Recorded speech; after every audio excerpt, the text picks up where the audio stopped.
నేటిదిన వాక్య ధ్యానం కొరకు 46వ కీర్తన 7వ చరణంలో రాయబడిన 2వ వాక్య భాగాన్ని చదువుకుందాం.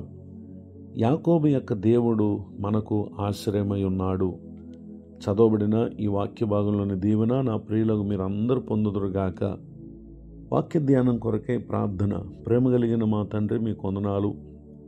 పరిశుద్ధాత్మదేవ, మీకు స్తోత్రాలు.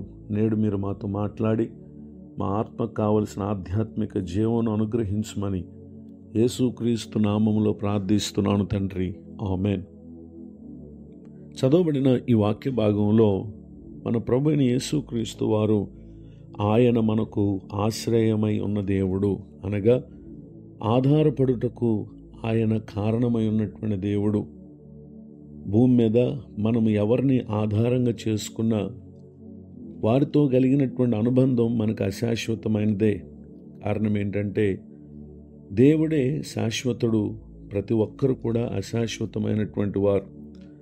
ఆ కారణాన్ని బట్టి దేవుని యొక్క వాక్యం మనకు సెలవిస్తున్నటువంటి సంగతులను మనం పరిశీలన చేసినట్లయితే 118వ కీర్తన 8-9 చరణాల్లో మనుషులను నమ్ముకొనుట కంటే యెహోవాను ఆశ్రయించుట మేలు, రాజులను నమ్ముకొనుట కంటే యెహోవాను ఆశ్రయించుట మేలు అని ఇక్కడ తెలియపరచుటను గమనించగలం.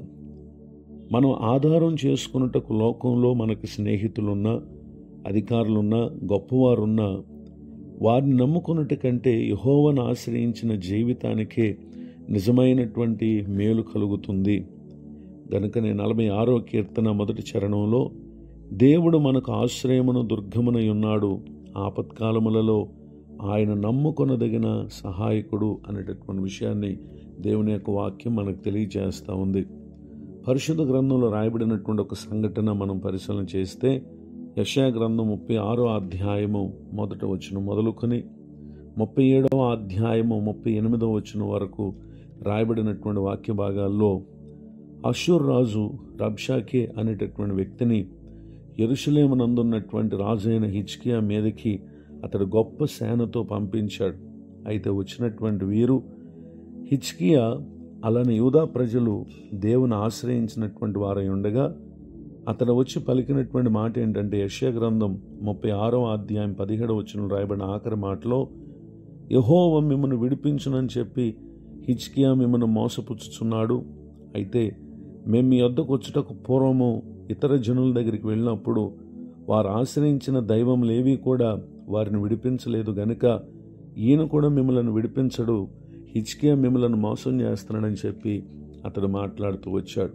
అయితే హిజ్కియా తమకు ఆపత్కాలములలో నమ్ముకొనదగిన సహాయకుడిగా ఉన్నటువంటి దేవుడు తమ ఆశ్రయమై ఉన్నారు గనుక ఎంతో భారంతో వారు ప్రార్థన చేశారు. ప్రవక్త అయిన యెషయా గారికి కూడా ఈ విషయాలను వారు తెలియపరిచారు. ప్రవక్త అయినటువంటి యెషయా గారి ద్వారా దేవుడు హిజ్కియాకు వర్తమానం పంపించి వారితో మాట్లాడుటను మనం ఈ అధ్యాయంలో మనం చూడగలం. అంత మాత్రమే కాక యెషయా గ్రంథం 37వ అధ్యాయము 35-36 వచనాల్లో నా నిమిత్తమును నా సేవకుడైన దావీదు నిమిత్తం నేను ఈ పట్టణమును కాపాడి రక్షించుదును. అంతటా యెహోవా దూత బయలుదేరి అషూరు వారి దండుపేటలో 185,000 మందిని మొత్తెను. ఉదయమున జనులు లేవగా వారందరూ మృత కళేవరములుగా ఉండిరి అనేటటువంటి విషయాన్ని ఇక్కడ మనం చూస్తూ ఉన్నాం. ఏ రాజు అయితే వీరి మీదకి వచ్చారో ఆ అషూర్ రాజు అయినటువంటి సన్హెరీబు యొక్క కుమారులే అతను అంతమొందించినటువంటి విషయాన్ని కూడా క్రింది వచనాలు మనం చూడగలం. ఈ మాటలు వింటున్న నా ప్రియ సహోదరి సహోదరులు, అనుదినము మన జీవిత కాలంలో అనేక పరిస్థితులు అవి మనకు ఆపదను కష్టమును కలుగు చేసేవిగా ఉంటాయి. దిగులు పడకండి, అధైర్యపడకండి. మనం ఆధారంగా చేసుకున్నటువంటి దేవుడు ఆశ్చర్యకరమైనటువంటి కార్యాలు మనకు జరిగిస్తారు. మనతో పోరాడే శత్రు సైన్యమును కూడా ఆయన మన పక్షంగా యుద్ధం చేసి జయాన్ని కలుగు చేస్తారు. గనుక యాకోబు యొక్క దేవుడు మనకు ఆశ్రయమై ఉన్నాడు గనుక అట్టి దేవుని ఆశ్రయంగా చేసుకుని మన ముందున్నటువంటి ఈ జీవిత యాత్రలో ఆయన అనుగ్రహించినటువంటి గొప్ప మేలు పొందుటకు పరిశుద్ధాత్మ దేవుడు మనకు సహాయం చేయనుగాక. ఆమేన్. ప్రార్థన. ప్రేమ కలిగిన మా తండ్రి, వందనాలు. నేడు విన్న ఈ మాటల ద్వారా నిన్ను ఆశ్రయంగా చేసుకున్న నాటి యూదా ప్రజలకు, హిజ్కియాకు ఏ విధంగా గొప్ప జయాన్ని ఇచ్చారు. ఈ మాటలు విన్న మా ప్రియులు కూడా నీ కృపకు, నీ దీవెనలకు వారు పాత్రులగుదురుగాక. దైవజనులను, వారి కుటుంబాన్ని, సేవా పరిచయం దీవించండి. కృంగిన వారిని, దుఃఖితులను ఓదార్చి ఆదరించండి. నూతన సంవత్సర దయా కిరీటాన్ని దినం పొందిన మా ప్రియులను దీవించండి. అందరికీ వారి వారి వర్క్స్లో, జాబ్లో, అలానే బిజినెస్లో, అలానే ప్రభు స్టూడెంట్స్ అయితే వారి ఎడ్యుకేషన్ లైఫ్లో ప్రభు అన్ని విషయాల్లో కావలసినటువంటి తగిన సహాయమును ఈ దినం వారికి దయచేయమని యేసుక్రీస్తు నామములో ప్రార్థిస్తున్నాను తండ్రి. ఆమెన్. తండ్రి, కుమార, పరిశుద్ధాత్మ దేవుడితోడే నడిపించునుగాక. ఆమెన్.